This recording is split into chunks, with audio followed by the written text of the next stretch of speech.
ישבנו פה בצוותא על הספסל שבגינה,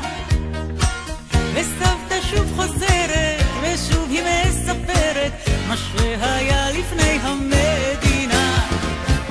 את יישובים בנתה היא מגדל גדר של תיל, ובלילות שמרה מפני אויב, ודפנה וחניתה אל המגדל הביטה ושרה